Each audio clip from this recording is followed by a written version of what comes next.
Good morning students. Well बेटा अज असी start करांगे क्लास 9th का चैप्टर नंबर 1 जिसका नाम है संख्या प्रणाली या नंबर सिस्टम। सो इस चैप्टर दे विच सब तो पहली चीज़ जो असी स्टडी करनी है वो ये करनी है कि नंबर्स किस टाइप के होंगे ने ते असी किस तरह उन्होंने रिप्रजेंट करते हैं। तो सब तो पहला जो मैं तुहानू ये गल कहना कि तुसी काउंटिंग करो तो तुसी कित्थों बोलना स्टार्ट करोगे। जे मैं कहना कि सपोज गिनो कि अपनी क्लास से कितने बच्चे हैं तो असी स्टार्ट करांगे 1 2 3 4 5 6 7 8 9 10 कुछ इस तरह स्टार्ट करांगे। या जे मैं तुहानू कहना कि अपना जिहड़ा गार्डन है उस दे विच फ्लावर्स दी असी गिनती पता करनी है तो असी काउंटिंग कित्थों शुरू करांगे 1 2 3 4 5 6 7 8 9 10। सो ਅਸੀਂ ਹਮੇਸ਼ਾ ਕਾਊਂਟਿੰਗ ਸਟਾਰਟ ਕਰਦੇ ਹਾਂ 1 ਤੋਂ 1 2 3 4 5 6 7 8 9 ਐਂਡ ਸੋ ਔਨ। ਇਹ ਸਾਡੀ ਕਾਊਂਟਿੰਗ ਹੁੰਦੀ ਹੈ। ਸੋ ਇਹਨਾਂ ਨੂੰ ਅਸੀਂ ਕਹਿੰਦੇ ਆ ਉਹ ਨੰਬਰਸ ਜਿਹੜੇ 1 ਤੋਂ ਸਟਾਰਟ ਹੁੰਦੇ ਆ ਉਹਨਾਂ ਨੂੰ ਅਸੀਂ ਕਹਿੰਦੇ ਆ ਨੈਚੁਰਲ ਨੰਬਰਸ। ਨੈਚੁਰਲ ਨੰਬਰਸ ਜਦੋਂ ਹੀ ਮੈਂ ਤੁਹਾਨੂੰ ਕਿਹਾ कि काउंटिंग शुरू करो तो ऑटोमैटिकली नैचुरली तुहाडे मूँह चों एक वर्ड शुरू होया। तुसी स्टार्टिंग कित्थों कीती काउंटिंग दी 1 तो 1 2 3 4 5 6 7 8 9 ये सारे की है इन्हां नूं असीं कहंदे आ नैचुरल नंबर्स या पंजाबी च इन्हां नूं कहा जांदा है प्राकृतिक संख्यावां। प्राकृतिक संख्यावां। इस तो बाद हुण जदों मैं यही काउंटिंग करदा ये काउंटिंग करदा करदा 1 टू मैं 9 तक पहुंचया और 9 तो बाद मैं जदों 10 ते पहुंचदा तो 10 दे विच एक नवी चीज़ ऐड हो जाती है। 1 दे नाल एक नवा नंबर लगता है उसनूं असीं कहंदे आ 0। पर 0 बारे असीं पहला किते पढ़िया ही नहीं है। सिंगल डिजिट तो 2 डिजिट्स हो गए बट आ जिहड़ा 0 नाल लग्गिया है इसनूं असीं कदे भी नहीं पढ़िया। तो इट मीनस इन्हां नंबरां दे विच एक नंबर की कमी सी और उस नंबर की नूं असीं की कहने वो जिहड़ा नंबर है जेकर वो नंबर इन्हां नंबरां दे नाल अटैच हो जे तो ये सारे नंबर्स मिल के की बन जाते हैं इहनूं असीं कहने आ whole numbers. Whole numbers I think clear हो गया होगा। नैचुरल नंबर वो हुंदे हैं जिहड़े 1 तो शुरू करते हैं जिथों असीं गिनती शुरू करते हैं और होल नंबर्स वो होंगे हैं जेडे ਇਹਦੇ ਵਿੱਚੋਂ एक नंबर घट है ਜਿਹੜਾ ਆਪਣੇ ਕੋਲ 0 घट है। जेकर नैचुरल नंबर ਦੇ ਵਿੱਚ मैं 0 ऐड कर दवां 0 ਤੋਂ ਸਟਾਰਟ ਕਰਾਂ ਤਾਂ ਉਹ ਬਣ ਜਾਣਗੇ ਹੋਲ ਨੰਬਰਸ। ਪਰ ਕੀ ਇਸ ਤੋਂ ਇਲਾਵਾ ਵੀ ਕੋਈ ਹੋਰ ਨੰਬਰਸ ਹੁੰਦੇ ਜਿਹੜੇ ਆਪਣੇ ਨੰਬਰ ਸਿਸਟਮ ਦੇ ਵਿੱਚ ਹੈਗੇ ਆ। ਜਿਵੇਂ ਤੁਹਾਨੂੰ ਐਗਜ਼ਾਮਪਲ ਦੇਣਾ 3 ਚੋਂ ਮੈਂ 6 ਘਟਾਉਣਾ ਚਾਹਨਾ ਜਾਂ ਪਹਿਲਾਂ ਆਪਾਂ ਦੇਖਦੇ ਆ 6 ਚੋਂ ਮੈਂ 3 ਘਟਾਉਣਾ ਚਾਹਨਾ मैं लिखता 6 - 3 तो ये बनया 6 चो मैं 3 घटाया तो आंसर आया 3। पर जे मैं कहा कि मैं 3 चो 6 घटाना चाहना तो ये की बनया 3 - 6। ਇਹਦਾ मतलब ये होया कि एक प्लस वाला एक माइनस वाला है आपस से माइनस होंगे और वड्डे चो असी छोटा घटाने होंगे हमेशा। 6 चो 3 घटाया 3 और साइन केड़ा लगदा हुंदा जेड़ा साइन वड्डे नंबर के अगे लग्या होया तो -3। पर की इस सिस्टम च इस सीक्वेंस दे विच तुहानू -3 नजर आ रहे हैं किसी लेवल पे किसी पासे तो नजर आ रहे नहीं नजर आ रहे। इट मीनस कुछ होर नंबर भी हैं जेड़े असी हुण तक इत्थे शो नहीं कीते। वो नंबर जदों ऐड हो जाणगे तो उदों जेड़ा नवा नाम आएगा वो कुछ होर होएगा। तो एक नंबर्स 0 तो पहला वाले जेड़े नंबर्स हैं ये हुंदे हैं -1 -2 -3 एंड सो ऑन। ये चलते जा रहे हैं नंबर पिछे वाल नूं घटते जा रहे नंबर ये वाले। तो ये वाले नंबर जो नाल मिल जाते हैं इन्हां सारियां दे तो ये की बन जाते हैं इन्हां नूं असीं फिर की कहने आ इंटीजर्स। इंटीजर्स ਜਿਹੜੇ होल नंबर सी इन्हां नूं असीं की कहंदे सी पंजाबी दे विच पूर्ण संख्यावां। पूर्ण संख्यावां और इंटीजर्स नूं असीं की कहने आ संपूर्ण संपूर्ण संख्यावां। एक तो शुरू होने वाले नेचुरल नंबर या प्राकृतिक संख्यावां, जेकर जीरो ऐड कर दिए तो होल नंबर्स मतलब पूर्ण संख्यावां, और जेकर नेगेटिव वाले नंबर्स भी नाल ऐड कर दिए तो ये बन जाते हैं इंटीजर्स मतलब संपूर्ण संख्यावां। पर इस तो इलावा होर टाइप के नंबर्स भी हैं अपने को। जेकर मैं तुहानू पूछदा कि तुहाडे पिछले वार टेस्ट चों किन्ने मार्क्स आए सी, तो तुसीं कहंदे हो कि मेरे मार्क्स 10 विचों 7 आए सी, तो इसनों भी तो मैं लिखिया 7/10। तो ये की है, एक नवे टाइप का नंबर है जिसनों मैं कहना रैशनल नंबर। रैशनल नंबर वो नंबर जेड़े P/Q दी फॉर्म च लिखे जा सकते हैं, उन्होंने असीं की कहते हैं रैशनल नंबर। मतलब ਉਹਦੇ ਵਿੱਚ एक न्यूमरेटर भी ਹੁੰਦਾ और एक डिनोमिनेटर, एक ऊपर ਹੁੰਦਾ एक नीचे ਹੁੰਦਾ। ਇਹਨਾਂ ਨੂੰ ਅਸੀਂ ਕੀ ਕਹਿੰਦੇ ਆ रैशनल नंबर्स कहते हैं। पर सवाल यह है कि जेड़े आहा नंबर सारे लिखे हैं कि ये रैशनल नंबर हैगे, कि इंटीजर्स, की होल नंबर्स, की नैचुरल नंबर्स, कि ये रैशनल नंबर या परिमेय संख्यावां हैगियां? तो आप कहांगे कि बिल्कुल ये सारियां परिमेय संख्यावां ने, क्योंकि असीं सारियां दे नीचे 1 लगा सकते हैं। जिवें 0/1, 1/1, 2/1, 3/1, 4/1, तो ये सारे की बनते ने रैशनल नंबर्स, या इसको ਅਸੀਂ कह सकते हैं कि ये सारे ਹੁੰਦੇ ने, ਇਹਨਾਂ ਨੂੰ ਅਸੀਂ ਪੰਜਾਬੀ ਚ ਕਹਿੰਦੇ ਆ ਪਰਿਮੇय ਸੰਖਿਆਵਾਂ। ਪਰਿਮੇय ਸੰਖਿਆਵਾਂ ਤਾਂ ਜਿਨ੍ਹਾਂ ਨੂੰ P/Q ਦੇ ਰੂਪ ਚ ਲਿਖਿਆ ਜਾ ਸਕਦਾ ਹੈ। शर्त यह होनी चाहिए है कि जेड़ा Q नीचे है वो जीरो नहीं होना चाहिए, वो जीरो के बराबर नहीं होना चाहिए। उन्हां संख्यावां नूं असीं की कहते हैं परिमेय संख्यावां। परिमेय संख्यावां या असीं कहते हैं रैशनल नंबर्स।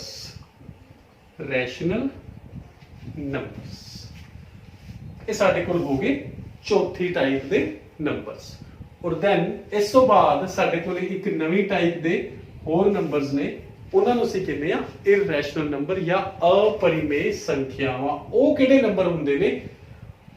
जेड़े नंबर रैशनल नहीं हुंदे। देखो आ नैचुरल नंबर्स भी रैशनल हुंदे, होल नंबर्स भी रैशनल हुंदे, इस तो बाद इंटीजर्स भी रैशनल हुंदे हैं या संपूर्ण संख्यावां भी रैशनल हुंदियां ने। पर जेड़े नंबर रैशनल नहीं हुंदे उन्हां नंबरां नूं असीं कह दिंदे आ इररैशनल। जिवें कि अंडर रूट वाले नंबर, √2, √3। हुण बच्चे कहेंगे √4 भी हुंदा है, बट √4 नूं असीं लिख सकते हैं 2 × 2 का अंडर रूट, और इस चों 2 बाहर आ जाता है। तो 2 की है? 2 एक नैचुरल नंबर है, तो 2 नूं 2/1 के रूप च लिखा जा सकता है। इट मीनस एक ही बन गया रैशनल नंबर या परिमेय संख्या। इट मीनस √4 की है इररैशनल नंबर नहीं है। इररैशनल नंबर सिर्फ वही होंगे जिन्हें रैशनल नहीं होंगे। एवं √5, √7, √11 ये नंबर्स की है, इन्हां नूं असीं कहते हैं इररैशनल नंबर्स। इररैशनल नंबर्स या पंजाबी च असीं इन्हां नूं कहते हैं अपरिमेय संख्यावां। अपरिमेय संख्यावां पंजाबी च असीं कहांगे अपरिमेय संख्यावां। तो साडे कोले 5 तरह के मैं तुहानूं नंबर गिनाए हैं, दोबारा मैं रिवाइज करवा देना। प्राकृतिक संख्यावां या नैचुरल नंबर जेड़े 1 तो शुरू होंदे हैं, जिथों असीं गिनती स्टार्ट करते हैं। उस तो बाद पूर्ण संख्यावां या होल नंबर्स जेड़े कि जिस नंबर की कमी रह गई सी 0 की, जो असीं ओह नैचुरल च ऐड करते तो की बन गए होल नंबर्स। होल मतलब सारे होल नंबर्स, पूर्ण संख्यावां। पर इन्हां दे विच नैगेटिव नंबर्स नहीं आए। असीं नैगेटिव नंबर जो नाल ऐड कर दिंदे आ, whole numbers they which add होर चीज कर दिंदे आ, वो बन जाते हैं संपूर्ण संख्यावां। संपूर्ण संख्यावां जिन्हां नूं असीं कहंदे आ इंटीजर्स। और उस तो बाद वो नंबर्स जिन्हां नूं P/Q की फॉर्म च लिखिया जा सकता, उन्हां नूं असीं कहंदे आ परिमेय संख्यावां या रैशनल ਨੰਬਰਸ, ਔਰ ਜਿਨ੍ਹਾਂ ਨੂੰ p ਬਟਾ q ਦੇ ਰੂਪ ਚ ਨਹੀਂ ਲਿਖਿਆ ਜਾ ਸਕਦਾ ਜਾਂ ਜਿਹੜੇ ਰੈਸ਼ਨਲ ਨੰਬਰਸ ਨਹੀਂ ਹੈਗੇ ਉਹਨਾਂ ਨੂੰ ਅਸੀਂ ਕੀ ਕਹਿੰਦੇ ਨੇ, ਇਰੈਸ਼ਨਲ ਨੰਬਰਸ। ਫੋਰ ਐਗਜ਼ਾਮਪਲ √2, √3, √5, √7, √11 ਇਹ ਸਾਰੇ ਕੀ ਨੇ, ਇਰੈਸ਼ਨਲ ਨੰਬਰ। ਆਈ ਥਿੰਕ ਤੁਹਾਨੂੰ ਇਹ ਕਨਸੈਪਟ ਸਮਝ ਆ ਗਿਆ ਹੋਵੇਗਾ, ਔਰ ਜੇਕਰ ਇਹ ਕਨਸੈਪਟ ਸਮਝ ਨਹੀਂ ਆਇਆ ਤੁਸੀਂ ਇਸ ਨੂੰ ਦੁਬਾਰਾ ਇੱਕ ਵਾਰੀ ਆਪਣੀ ਬੁੱਕ ਦੇ ਵਿੱਚੋਂ ਅੰਡਰਸਟੈਂਡ ਕਰਕੇ ਪ੍ਰੈਕਟਿਸ ਕਰੋ, ਕਿਉਂਕਿ ਇਸ ਕਨਸੈਪਟ ਦੇ ਬੇਸ ਦੇ ਉੱਤੇ ਹੀ ਤੁਹਾਨੂੰ ਕੁਐਸਚਨਸ ਆਣਗੇ, ਔਰ ਸਾਨੂੰ ਪਤਾ ਹੋਣਾ ਚਾਹੀਦਾ ਕਿ ਕਿਹੜਾ ਨੈਚੁਰਲ ਨੰਬਰ ਹੈ, ਕਿਹੜਾ ਹੋਲ ਨੰਬਰ ਹੈ।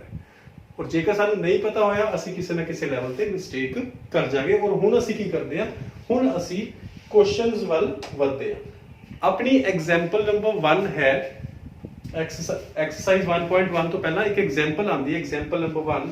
ਉਸ ਦੇ ਵਿੱਚ ਸਵਾਲ ਕੀਤਾ ਗਿਆ ਕਿ ਪਹਿਲਾਂ ਮੈਂ ਇਹਨੂੰ ਥੋੜਾ ਜਿਹਾ ਸਾਈਡ ਤੇ ਲਿਖ ਲਵਾਂ ਸੋ ਦੈਟ ਆਪਾਂ ਨੂੰ ਸੋਲਵ ਕਰਨਾ ਆਸਾਨ ਹੋ ਜਾਵੇ, ਕੁਐਸਚਨ ਸੋਲਵ ਕਰਨ ਸਾਨੂੰ ਬੋਰਡ ਤੇ ਆਸਾਨ ਹੋ ਜਾਣ। ਮੈਂ ਇੱਕ ਵਾਰੀ ਸਾਈਡ ਤੇ ਇਹਨਾਂ ਨੂੰ ਲਿਖ ਦੇਣਾ। ਅਸੀਂ ਕਿਹਾ ਸੀ ਕਿ ਨੈਚੁਰਲ ਨੰਬਰਸ ਕਿਹੜੇ ਹੁੰਦੇ ਆ, ਜਿਹੜੇ 1 ਤੋਂ ਸਟਾਰਟ ਹੁੰਦੇ ਆ, 1 2 3 4 5 ਐਂਡ ਸੋ ਔਨ। ਇਹਨਾਂ ਨੂੰ ਅਸੀਂ ਕਹਿੰਦੇ ਆ ਪ੍ਰਾਕਿਰਤਿਕ ਸੰਖਿਆਵਾਂ, ਪ੍ਰਾਕਿਰਤਿਕ ਸੰਖਿਆਵਾਂ, ਰਾਈਟ। ਦੈਨ ਇਸ ਤੋਂ ਬਾਅਦ ਆਪਾਂ ਕਿਹਾ ਸੀ ਹੋਲ ਨੰਬਰਸ, ਹੋਲ ਨੰਬਰਸ ਇਹਨਾਂ ਵਿੱਚ 0 ਐਡ ਹੋ ਜਾਂਦੀ ਹੈ, 0 1 2 3 4 ਐਂਡ 5 ਔਰ ਐਡ ਹੋਣਗੇ। ਇਹਨਾਂ ਨੂੰ ਅਸੀਂ ਕੀ ਕਹਿੰਦੇ ਆ, ਪੂਰਨ ਸੰਖਿਆਵਾਂ, ਪੂਰਨ ਸੰਖਿਆਵਾਂ। ਇਸ ਤੋਂ ਬਾਅਦ ਅਗਲੇ ਆ ਜਾਂਦੇ ਸਾਡੇ ਕੋਲੇ ਇੰਟੀਜਰਸ, ਇੰਟੀਜਰਸ ਇਹਨਾਂ ਨੂੰ ਅਸੀਂ ਕੀ ਕਹਿੰਦੇ ਆ, ਸੰਪੂਰਨ ਸੰਖਿਆਵਾਂ, ਸੰਪੂਰਨ ਸੰਖਿਆਵਾਂ। ਇਹਨਾਂ ਵਿੱਚ ਕੀ ਕੀ ਹੁੰਦਾ, ਨੈਗੇਟਿਵ ਵਾਲੇ 0 ਤੋਂ ਬਾਅਦ 1 2 3 4 5 ਐਂਡ ਸੋ ਔਨ ਤੋਂ ਬਾਅਦ ਇਧਰਲੇ ਪਾਸੇ -1 -2 -3 ਔਰ ਇਹ ਵੱਧਦੇ ਜਾਂਦੇ ਨੇ ਇਸ ਪਾਸੇ ਵੱਲ ਵੀ। ਔਰ ਦੈਨ ਚੌਥੀ ਚੀਜ਼ ਅਸੀਂ ਕਿਤੇ ਸੀ ਰੈਸ਼ਨਲ ਨੰਬਰਸ, ਜਾਂ ਜਿਨ੍ਹਾਂ ਨੂੰ ਅਸੀਂ ਲਿਖਦੇ ਆ ਪਰਿਮੇਯ ਸੰਖਿਆਵਾਂ, ਪਰਿਮੇਯ ਸੰਖਿਆਵਾਂ। ਇਹ ਕੀ ਹੈ, ਜਿਨ੍ਹਾਂ ਨੂੰ ਅਸੀਂ p ਬਟਾ q ਦੇ ਰੂਪ ਚ ਲਿਖ ਸਕਦੇ ਹਾਂ, ਔਰ q 0 ਦੇ ਬਰਾਬਰ ਨਹੀਂ ਹੋਣਾ ਚਾਹੀਦਾ। ਫੋਰ ਐਗਜ਼ਾਮਪਲ ਇਹਨਾਂ ਦੀ ਕੀ ਹੈ, 1/2 2/3 4/5 ਇਸ ਟਾਈਪ ਦੀ ਐਗਜ਼ਾਮਪਲ ਆਉਂਦੀ ਹੈ। ਔਰ ਦੈਨ ਇਸ ਤੋਂ ਬਾਅਦ ਆਉਂਦੇ ਨੇ ਇਰਰੈਸ਼ਨਲ ਨੰਬਰਸ। ਇਹ ਕਿਹੜੇ ਨੰਬਰਸ ਹੈ, ਇਹਨਾਂ ਨੂੰ ਅਸੀਂ ਕਹਿੰਦੇ ਆ अपरिमेय संख्यावां, अपरिमेय संख्यावां। और ये वाले जेडे हुंदे ने जेडे परिमेय संख्या नहीं हुंदी, √3 √2 √3 √5 एंड सो ऑन, इस टाइप दे नंबर्स। हुण इन्हां नंबर्स दे बेस ते ਅਸੀਂ ਕਰਦੇ ਹਾਂ एग्जांपल नंबर 1। सही गलत दसना है। पहला सवाल है, हरेक पूर्ण संख्या एक प्राकृतिक संख्या होती है। हरेक पूर्ण संख्या प्राकृतिक होती है। सवाल है हरेक पूर्ण, देखो पूर्ण संख्यावां कित्थों शुरू होंदी है, 0 तो, और जा किधर रही है +1। और प्राकृतिक संख्यावां 1 तो शुरू होंदियां ने और जा किथे रही ने +1। ਤਾਂ ਆ ਵਾਲੀਆਂ ਤਾਂ ਸਾਰੀਆਂ प्राकृतिक संख्यावां हैगियां ने, पर एक 0 ऐसी पूर्ण संख्या है ਜਿਹੜੀ ਕਿ प्राकृतिक नहीं है। ਤਾਂ ਅਸੀਂ ਆਨਸਰ ਕੀ ਲਿਖਾਂਗੇ, ਆਨਸਰ ਅਸੀਂ ਲਿਖਾਂਗੇ ਇਸ ਦਾ कि नो, 0 एक पूर्ण संख्या है, एक पूर्ण संख्या है, परंतु यह प्राकृतिक नहीं है, परंतु यह प्राकृतिक नहीं है। नेक्स्ट सेकंड पार्ट, हरेक संपूर्ण संख्या एक परिमेय संख्या होती है।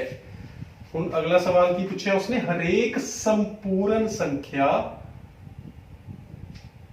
हरेक संपूर्ण संख्या एक परिमेय संख्या होती है। हरेक संपूर्ण संख्या एक परिमेय संख्या हुंदी है। देखो संपूर्ण संख्या, संपूर्ण संख्यावां मैं तुहानूं किहड़ियां करवाईआं सी, -3 -2 -1 0 1 2 3 माइनस वालियां भी, 0 भी ते प्लस वालियां भी। ਤੇ ਜੇਕਰ ਆਪਾਂ ਧਿਆਨ ਨਾਲ ਦੇਖੀਏ ਤਾਂ -3 ਹੈ, ਸਪੋਜ਼ ਆ 0 ਹੈ, ਆ ਪਲੱਸ ਵਾਲੀ ਕੋਈ ਵੀ ਹੈ 3 ਹੈ, ਇਹਨਾਂ ਸਾਰਿਆਂ ਥੱਲੇ ਅਸੀਂ 1 ਲਗਾ ਸਕਦੇ, -3 ਥੱਲੇ ਵੀ 1 ਹੋ ਸਕਦਾ, 0 ਥੱਲੇ ਵੀ ਅਸੀਂ 1 ਲਗਾ ਸਕਦੇ, 3 ਥੱਲੇ ਵੀ ਅਸੀਂ 1 ਲਗਾ ਸਕਦੇ ਹਾਂ। ਤਾਂ ਕਿਉਂਕਿ ਹਰੇਕ ਸੰਪੂਰਨ ਸੰਖਿਆ ਨੂੰ P/Q मतलब न्यूमरेटर बटा डिनोमिनेटर के रूप दे विच लिखिया जा सकता है, तो इसका आंसर की है, इसका आंसर है सही। सही सही तो बाद लिखांगे हरेक संपूर्ण संख्या एक परिमेय संख्या होती है, क्योंकि इसनों असी P/Q के रूप विच लिख सकते हैं, या हरेक संपूर्ण संख्या नूं असी P/Q के रूप विच लिख सकते हैं। सो नेक्स्ट थर्ड पार्ट उस दे विच की पूछ रहे हैं, हरेक परिमेय संख्या एक संपूर्ण संख्या होती है। हुण पहला क्या सी, हरेक संपूर्ण संख्या एक परिमेय संख्या होती है। हुण ये कह रहे हैं हरेक परिमेय संख्या, उल्ट करता उसने, हरेक परिमेय संख्या एक संपूर्ण संख्या होती है। देखो हुण परिमेय संख्यावां किहड़ियां ने जिन्होंने P/Q के रूप च लिखा जा सकता है, और संपूर्ण संख्यावां नेगेटिव वालियां, 0 वालियां ते 1 2 3 4 5, इन्हां थल्ले असीं 1 तां लगा सकते हैं, -3 थल्ले असीं 1 तां अपनी मर्जी नाल लगा सकते हैं, पर -3 थल्ले असीं 2 नहीं लगा सकते अपनी मर्जी नाल। तां -3/2 ये की है, ये परिमेय तो है पर संपूर्ण नहीं है। एवं 1/2, 5/2, 7/3 ये सारियां की ने, ये सारियां परिमेय संख्या तो हैगियां, रैशनल नंबर्स तो हैगे ने, बट यह संपूर्ण संख्यावां या इंटीजर्स नहीं होंदे। तो असीं लिखांगे आंसर की है इसका गलत, हरेक परिमेय संख्या एक संपूर्ण संख्या नहीं होंदी। ये आंसर च असीं लिखांगे, क्योंकि 1/2 एक परिमेय संख्या है, कोई भी एग्जाम्पल दे देनी है, परिमेय संख्या 1/2 एक परिमेय संख्या है, पर यह संपूर्ण संख्या नहीं है। सो इस तरह असी साडी एग्जाम्पल नंबर 1 कंप्लीट होगी। देन इस तो बाद असी करते हैं एक्सरसाइज 1.1 का क्वेश्चन नंबर 1 की सिफर एक परिमेय संख्या है। क्वेश्चन नंबर 1 की सिफर, या सिफर नूं असीं लिखते हैं 0, 0 होंदा है, एक परिमेय संख्या है, कि सिफर एक परिमेय संख्या है। तो सानू पता है कि सिफर दे थल्ले असी 1 लगा सकते हैं, 0 नूं असी 0/1 दी फॉर्म च लिख सकते हैं। तो असी कहांगे हाँ, क्योंकि 0 नूं असी 0/1 या P/Q के रूप विच लिख सकते हैं। हाँ, क्योंकि 0 नूं या सिफर नूं 0/1 दे रूप विच लिखिया जा सकता है। 0/1 दे रूप विच लिखा जा सकता, या असी कह सकते हैं इसनूं P/Q दे रूप च लिखिया जा सकता है। सो 0 की है, एक परिमेय संख्या है। सो अपना फर्स्ट क्वेश्चन हो गया। इस तो बाद क्वेश्चन नंबर 2, क्वेश्चन नंबर 4 करते हैं आप एक बारी, सो दैट ये क्वेश्चन जो है आप पहला ये नंबर्स के बेस पे ये क्वेश्चन करना है। क्वेश्चन नंबर 4 देखते हैं इस एक्सरसाइज का। क्वेश्चन की है, हेठ दिते कथन सही हैं या गलत। जिस तरह अपनी एग्जाम्पल सी उसी तरह का ये क्वेश्चन है। क्वेश्चन नंबर 4 क्वेश्चन है, हरेक फर्स्ट पार्ट है, हरेक प्राकृतिक संख्या एक पूर्ण संख्या होती है। हरेक प्राकृतिक संख्या मतलब हरेक नेचुरल नंबर एक पूर्ण संख्या हुंदी है। पूर्ण संख्या केड़ी हुंदी है? Whole numbers. अपना इहदा आंसर की है? देखो नेचुरल नंबर्स की है 1 2 3 4 5 और होल नंबर्स देखो प्राकृतिक संख्या में तो अपन उन्हें की सवाल किया हरेक प्राकृतिक संख्या हरेक नेचुरल नंबर ठीक है एक पूर्ण संख्या हुंदी है। तो नेचुरल नंबर 1 तो स्टार्ट होंगे एंड जित तक मर्जी जाते हैं जान दो मतलब इनफिनिटी तक जाते हैं सानू नहीं पता कितने तक जाते वधी जाते हैं किते रुकते नहीं है जाके। यह पूर्ण संख्या होंगी हरेक नेचुरल नंबर पूर्ण संख्या होंगी है हरेक प्राकृतिक संख्या पूर्ण संख्या होंगी असीं कहांगे सही क्योंकि नेचुरल नंबर 1 तो स्टार्ट होंगे और इनफिनिटी तक जाते पूर्ण संख्यावां 0 तो स्टार्ट होंदी है पर 0 तो बाद 1 भी आता है और 1 तो एंड तक ये भी जाती है। तो इट मीनस जेडी संख्या नेचुरल होगी वो पूर्ण जरूर होगी वो पूर्ण संख्या जरूर हो। पिछली बार सवाल पूछा सीगा हरेक पूर्ण संख्या एक नेचुरल होंदी है उस अपने को एक ऐसा नंबर आ गया सी जेड़ा पूर्णता सी पर प्राकृतिक नहीं सी पर इस तुसीं देखो कि जेड़े भी नेचुरल ने सारे वो इस दे विच भी आ रहे हैं होल दे विच भी या पूर्ण संख्यावां दे विच भी आ रहे हैं तो असीं कहांगे सही। और अगे की लिखांगे हरेक प्राकृतिक संख्या एक पूर्ण संख्या हुंदी है। इस तो बाद सेकंड पार्ट हरेक संपूर्ण संख्या एक पूर्ण संख्या हुंदी है। सेकंड पार्ट हरेक संपूर्ण संख्या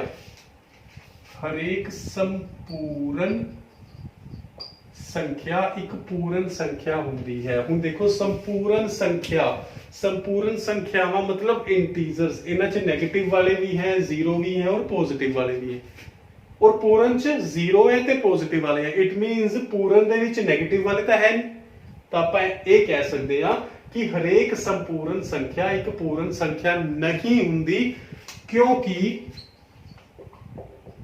असीं लिखते हैं नेगेटिव वाला कोई भी नंबर लिख दो -3 एक संपूर्ण संख्या है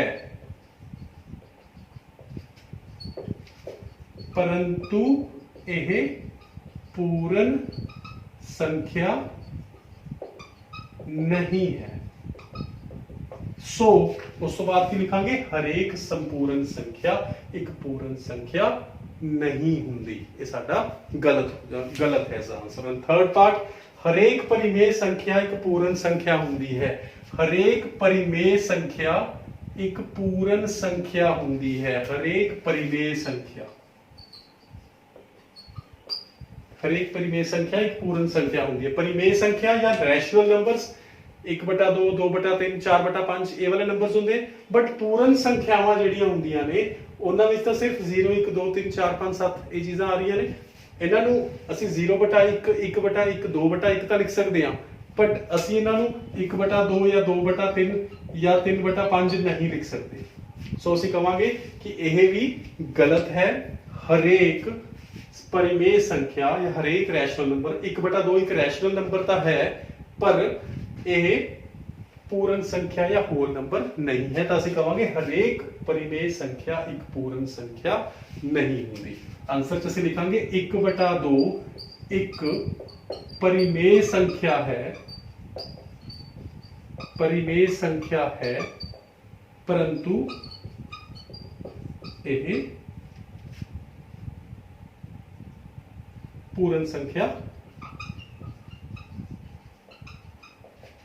नहीं है। ये स्टेटमेंट की है गलत है। हरेक परिमेय संख्या एक पूर्ण संख्या नहीं होगी। आई थिंक ये वाला कॉन्सेप्ट तुहानू क्लियर हो गया होगा। इस तो बाद बड़े सिंपल जी 2 क्वेश्चन है कर लेने 3 और 4 विचकार 6 परिमेय संख्या क्वेश्चन नंबर 2 है एक्सरसाइज का 3 और 4 विचकार 6 परिमेय संख्यावां लभो। 3 ਅਤੇ 4 ਦੇ ਵਿਚਕਾਰ ਅਸੀਂ 6 ਪਰਿਮੇਯ ਸੰਖਿਆਵਾਂ ਲੱਭਣੀਆਂ ਨੇ। ਤਾਂ 3 ਪਰਿਮੇਯ ਸੰਖਿਆ ਕਿਹੜੀ ਹੁੰਦੀ ਜਿਹਨਾਂ ਨੂੰ ਅਸੀਂ p/q ਦੇ ਫਾਰਮ 'ਚ ਲਿਖ ਸਕਦੇ ਹਾਂ, ਪਰ 3 ਕੀ ਹੈ ਸਿੰਪਲ ਫਾਰਮ 'ਚ ਲਿਖਿਆ ਹੋਇਆ ਤਾਂ ਅਸੀਂ ਲਿਖਦੇ ਹਾਂ ਸੋਲੂਸ਼ਨ। 3 ਅਤੇ 4 ਦੇ ਵਿਚਕਾਰ ਲੱਭਣੀਆਂ ਨੇ। ਤਾਂ ਮੈਂ ਇਸ ਤਰ੍ਹਾਂ ਕਰ ਸਕਦਾ, ਕਿਸੇ ਵੀ ਨੰਬਰ ਨੂੰ ਮੈਂ ਕਿਸੇ ਵੀ ਨੰਬਰ ਨਾਲ ਗੁਣਾ ਕਰਕੇ ਉਹਨੂੰ ਉਸੇ ਨੰਬਰ ਨਾਲ ਭਾਗ ਕਰਕੇ ਲਿਖ ਸਕਦਾ। ਤਾਂ ਮੈਂ ਕੀ ਕਰਦਾ, ਜੇਕਰ 3 ਨੂੰ 10 ਨਾਲ ਗੁਣਾ ਕਰੇ ਤਾਂ ਬਣਦਾ 30, 30/10। 3 ਨੂੰ 10 ਨਾਲ ਭਾਗ ਕरूंगा ਤਾਂ ਆਨਸਰ ਕੀ ਆਊਗਾ 3। ਤਾਂ 3 ਹੀ ਰਹਿ ਜਾਏਗਾ ਨਾ। ਤਾਂ 3 ਨੂੰ ਮੈਂ ਲਿਖ ਸਕਦਾ 3 × 10/10। ਇਸੇ ਤਰ੍ਹਾਂ 4 ਨੂੰ ਵੀ ਮੈਂ 10 ਨਾਲ ਗੁਣਾ ਕਰੂੰਗਾ ਔਰ 10 ਨਾਲ ਭਾਗ ਕਰੂੰਗਾ। ਤਾਂ ਇਹ ਕੀ ਬਣ ਜਾਏਗਾ, 3 × 10 ਹੁੰਦਾ 30/10 ਔਰ 4 × 10/10 ਕੀ ਹੁੰਦਾ 4 × 10 40/10। 3 ਨੂੰ ਮੈਂ ਲਿਖਤਾ 30/10, 4 ਨੂੰ ਮੈਂ ਲਿਖਤਾ 40/10। ਧਿਆਨ ਇਹ ਰੱਖਣਾ ਕਿ ਦੋਨਾਂ ਦਾ ਜਿਹੜਾ ਨੀਚੇ ਵਾਲਾ ਜਿਹਨੂੰ ਅਸੀਂ ਹਰ ਕਹਿੰਦੇ ਆ ਜਾਂ ਡਿਨੋਮੀਨੇਟਰ ਕਹਿੰਦੇ ਆ, ਇਹ ਸੇਮ ਹੋਣਾ ਚਾਹੀਦਾ। ਹੁਣ ਉਹਨੇ ਸਵਾਲ ਪੁੱਛਿਆ ਸੀ 3 ਅਤੇ 4 ਵਿਚਕਾਰ 6 ਪਰਿਮੇਯ ਸੰਖਿਆਵਾਂ ਲੱਭੋ।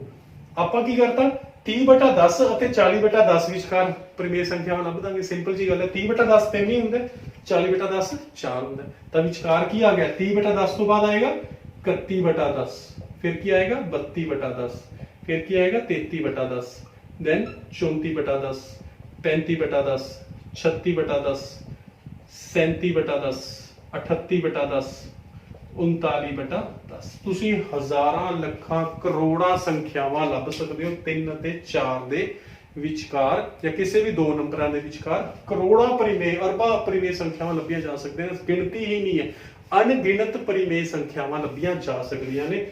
ਸਿਰਫ ਅਸੀਂ ਕਰਨਾ ਕੀ ਹੈ कि उस सेम नंबर नाल गुना करना है और सेम नंबर नाल भाग कर देना है। 3 ਨੂੰ मैं 30/10 बना लिया और 4 ਨੂੰ मैं 40/10 बना के इन्हां दोनों ਦੇ ਵਿਚਕਾਰ ਇਹ ਪਰਿਮੇਯ ਸੰਖਿਆਵਾਂ ਲੱਭ ਦਿੱਤੀਆਂ। ਹੁਣ ਨੈਕਸਟ ਇੱਕ ਹੋਰ ਕੁਐਸਚਨ ਹੈ, ਕੁਐਸਚਨ ਨੰਬਰ 4। ਕੁਐਸਚਨ ਨੰਬਰ 4 ਕੀ ਕਹਿੰਦਾ ਹੈ, ਸੌਰੀ ਕੁਐਸਚਨ ਨੰਬਰ 3 ਹੈ। 3/5 ਅਤੇ 4/5 ਵਿਚਕਾਰ 5 ਪਰਿਮੇਯ ਸੰਖਿਆਵਾਂ ਲੱਭੋ। 3/5 ਅਤੇ 4/5 ਵਿਚਕਾਰ 5 ਪਰਿਮੇਯ ਸੰਖਿਆਵਾਂ ਲੱਭੋ। ਹੁਣ ਦੇਖੋ 3/5 ਅਤੇ 4/5, 5 ਲੱਭਣੀਆਂ ਨੇ। ਆਪਾਂ 5 ਤੋਂ ਕਿਸੇ ਵੱਡੇ ਨੰਬਰ ਨਾਲ ਗੁਣਾ ਕਰ ਲਓ, 6 ਨਾਲ ਗੁਣਾ ਕਰ ਲਓ, 7 ਨਾਲ ਕਰ ਲਓ, 8 ਨਾਲ ਕਰ ਲਓ, 9 ਨਾਲ ਕਰ ਲਓ। ਆਪਾਂ ਸਿੰਪਲ ਬੜਾ ਈਜ਼ੀ ਹੈ, 10 ਨਾਲ ਗੁਣਾ ਕਰੋ। ਉੱਪਰ ਵੀ 10 ਨਾਲ ਗੁਣਾ ਕਰ ਦੋ, ਥੱਲੇ ਵੀ 10 ਨਾਲ ਗੁਣਾ ਕਰ ਦੋ, ਔਰ ਇਸ ਨੂੰ ਵੀ ਉੱਪਰ ਵੀ 10 ਨਾਲ ਗੁਣਾ ਕਰ ਦੋ, ਥੱਲੇ ਵੀ 10 ਨਾਲ ਗੁਣਾ ਕਰ ਦੋ। ਤਾਂ ਕੀ ਬਣੇਗਾ, 3 × 10 30, 5 × 10 50, ਐਵੇਂ 4 × 10 40, 5 × 10 50। ਤਾਂ ਹੁਣ 30/50 ਤੇ 40/50 ਵਿਚਕਾਰ 5 ਪਰਿਮੇਯ ਸੰਖਿਆਵਾਂ ਕਿਹੜੀ-ਕਿਹੜੀ ਆਉਣਗੀਆਂ। ਵਿਚਲਾ ਸੇਮ ਹੈ, ਦੇਖੋ 50 ਇੱਧਰ ਵੀ ਹੈ, 50 ਉੱਧਰ ਵੀ ਹੈ। ਇਸ ਚੀਜ਼ ਦਾ ਅਸੀਂ ਖਾਸ ਤੌਰ ਤੇ ਖਿਆਲ ਰੱਖਣਾ। ਤਾਂ ਵਿਚਕਾਰ ਆਏਗਾ 31/50, 32/50, 33/50, 34/50 ਔਰ 35/50। ਤਾਂ ਅਸੀਂ ਕਹਿ ਸਕਦੇ ਹਾਂ ਕਿ 30/50 ਤੇ 40/50 ਦੇ ਵਿਚਕਾਰ ਜਿਹੜੇ 5 ਪਰਿਮੇਯ ਸੰਖਿਆਵਾਂ ਨੇ ਉਹ ਹੈ 31/50, 32/50, 33/50, 34/50 ਅਤੇ 35/50, 36/50, 37/50, ਜੋ ਜਿੰਨੀਆਂ ਮਰਜ਼ੀ ਅਸੀਂ ਲਿਖ ਸਕਦੇ ਹਾਂ। ਸੋ ਆਈ ਥਿੰਕ ਇਹ ਕਨਸੈਪਟ ਤੁਹਾਨੂੰ ਕਲੀਅਰ ਹੋ ਗਿਆ ਹੋਣਾ। ਇਸ ਤੋਂ ਬਾਅਦ ਆਪਾਂ ਅਗਲੇ ਕਨਸੈਪਟ ਤੇ ਨੈਕਸਟ